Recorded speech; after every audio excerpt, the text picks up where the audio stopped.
அனைவருக்கும் வணக்கம். என் பெயர் முகுல் கோஷிக். நான் 1ஆம் வகுப்பு படிக்கிறேன். பீஷ்மர் தர்மபுத்திரருக்கு கூறிய கதை. ஒரு காட்டில் இலை காய்கனிகளோடு ஒரு மரம் நின்றது. அப்போதும் ஒரு வேடன் விஷம் தடவிய அந்த மரத்தின் மீது இருந்தான். அந்த மரம் பட்டு போய்விட்டது. நீண்ட காலமாக அந்த மரப்பொந்துக்குள்ளே ஒரு கிளி வாழ்ந்து வந்தது. அந்த கிளி அந்த மரம் காய்ந்த பிறகும் போகவில்லை. அப்போதும்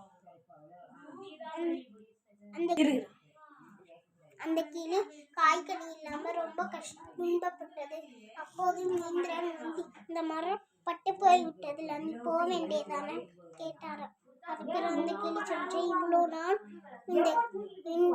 இந்த மரம் செழிப்போட நல்லா இருந்துச்சு, இப்போ நான் அது இல்லை, நான் எப்படி போகும் அந்த கிளி சொல்லிச்சேன். அதுக்கப்புறம் இந்திரன் சொன்னாரு, நான் உனக்கு ஒரு வரம் தரேன், என்ன வர கேளுன்னு சொன்னாரு இந்திரன். அதுக்கப்புறம் இந்த கிளி சொன்னிச்சா, இந்த மரம் செழிப்பா வளரணும் அந்த கிளி சொன்னிச்சு. அதுக்கு பிறகு தேவாமிருகம் அந்த மரத்தின் மீது புளிய செய்தார். நீதி உதவி செய்தவரை விட்டு ஒரு நாளும் பிரியக்கூடாது. இந்த கதையில நம்மளுக்கு என்ன தெரியுதுன்னா, உதவி செய்தவரை விட்டு ஒரு நாளும் பிரியக்கூடாது. நன்றி, வணக்கம்.